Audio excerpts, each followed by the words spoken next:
ዛሬ ላይ ላላምር እችላለሁኝ። ሰው አይደለሽም አንቺ ቅርፊት ነሽ ብለኸኛል።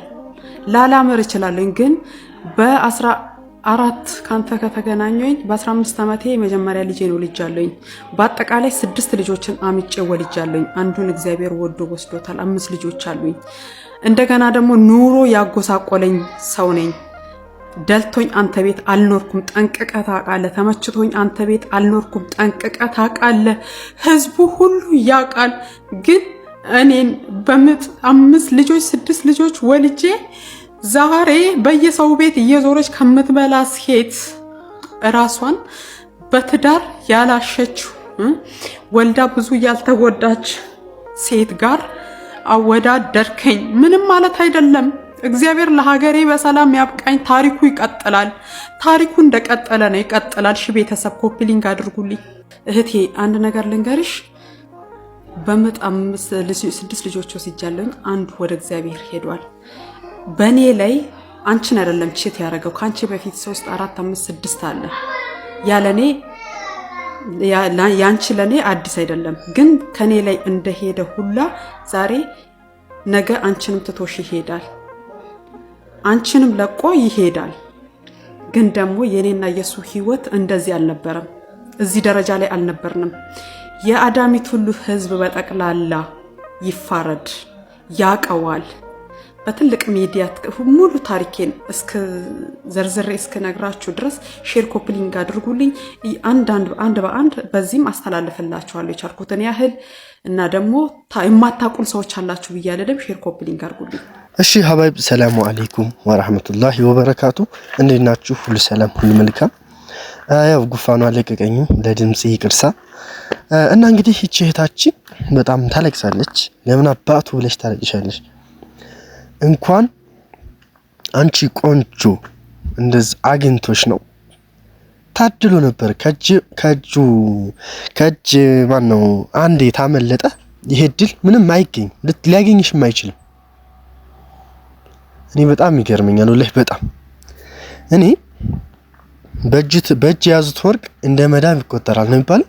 አንዳንዴ ወንዶች ዞር ብለን ማናይበት ነገር አለ። በቃ አሁን ይቺን የምትመስል ቆንጆ ይዘህ ሌላ ሴት ጋር መልከስከስ ምን ይሉታል? አንተ አሁን ወንድ ነህ? ወንድ አይደለህም። 4 ልጅ ይዛ ሌላ ሴት ጋር መልከስከስ ምን አይነት ህይወት ነው እየኖርክ ያለው? ጤነኛም አይደለም። ጤነኛ ሰው እንደዚህ አያደርግም ማለት ነው። እና ለምን አባቱ ለሽ ነው የምታለቅሽው? ደግሞ ልጁ እዩት፣ እንከፍ ነው ልም ያለ እንከፍ በመልኩ ራሱ ማለት ነው። በጣም ነው የሚያስጠላው። ታስጠላለህ። ቪዲዮውን ልታዩ ትችላለህ። በጣም ታስጠላለህ። አንተ ወንድ አይደለህም።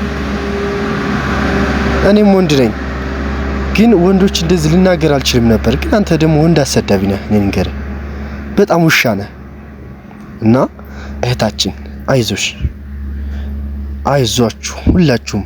ምናልባት እናንተ ሴት አይደላችሁም ብላችሁ የተገፋችሁ ሴት ካላችሁ አይዟችሁ።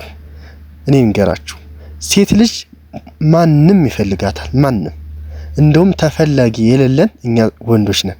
እኔ ንገራችሁ፣ ወንድ ልጅ የትም ቢሄድ ጎዳና ላይ ነው የሚወርቀው። ሴት ልጅ ግን ታሳዝናለች። በቃ ሴት በመሆኗ ራሱ በቃ እንደዚህ ቅድሚያ የምትነሳ ሴት ናት። እና አይዟችሁ። አንዳንድ ቀፋፊ ወንዶች እናንተን እድገት የማይፈልጉና እናንተን ሲያገኟችሁ የትም መሄጃ እንደሌላችሁና በቃ ከሱ ጋር እስር እያላችሁ በጥፊ እያለ እየረገጠ እንዳሻው እያረገ ሊያኖራችሁ የሚፈልጉ እንዳለ ቆሻሻ ነው። እንደዚህ አይነት ወንድ ተነጥለሽ 5ም ልጅ ወለድሽ 10ም ልጅ ከሱ በላይ እንደሆንሽ ማሳየት አለብሽ። አይዞሽ፣ ጥንካሬ እንጂ አንቺ የሚያስፈልግሽ ማልቀስ አይደለም። አይዞሽ፣ በርቺ እህታችን፣ በርቺ። እና አንዳንድ እህቶች እንደዚህ አይነት ወንድ የሚያጋጥማችሁ ከሆነ አይዟችሁ። ማንም ሰው ከጎናችሁ እንጂ እናንተን ሊነቅፍ የሚችል ማንም የለም። እንደዚሁ በስራ አማካኝነት የምታለቅሱ ልጆችም አይዟችሁ፣ በርቱ። ሁሉም ያልፋል። አብዛኛው አሁን ላይ ደግሞ ረመዳን ስራ እየመጣ ነው። ራሳችሁን አይዟችሁ በርቱ። ያው አብዛኛው ሻወር እየወሰዳችሁ ራሳችሁን ቀዝቀዝ ለማድረግ ሞክሩ። ስራ ሲበዛ ትንሽ ድካም ይመጣልና ማለት ነው። እና አመሰግናለሁ። ላይክ፣ ሼር፣ ሰብስክራይብ ያደርጋችሁ ስለምታበረታቱ። በጣም ጉፋን ሰሞኑን ምን አይነት በሽታ እንደያዘን እንጃ። በጣም ከባድ የሆነ ጉፋን ይዘው ነበረ እና እናመሰግናለን። ቀጣይ ቀን ዩቲዩብ ተበላሽቶብኝ ነበር። በነገራችን ላይ የሆነ ማስጠንቀቂያ ልኮብኝ ነበረ ከካምፓኒዎች ያው ቦርቦር እየከፈለኝ ነበርና ያ በዚሁ የሆነ አመጣብኝ የሆነ ቀይ ምልክትና እሱን በጣም ሳስተካክል ሐሳብ ገብቶኝ ነበርና ምክንያቱም በቃ እሱ ነው መጽናኛዬ ማለት ነው እና በደንብ የከፈለኝ ነው። እሱ ደግሞ ቀረብኝ ማለት ያው ስደት ተመኘው ማለት ነው። እና ወንድማችሁ ነኝ። አበረታቱኝ። ላይክ፣ ሼር፣ ሰብስክራይብ ያደርጋችሁ። ግን አሁን ተስተካክሏል። እናንተም እንዳይመታ ላይክ አርጉት። ላይክ ምቱት። እሺ በደንብ ላይክ አርጉት። ከቻላችሁ ኮፒንግ አርጉት ቻናሉ ማለት ነው። አመሰግናለሁ። ላይክ፣ ሼር፣ ሰብስክራይብ ስለምታበታቱን ሁሉ መልካም ጊዜ ይሁንላችሁ።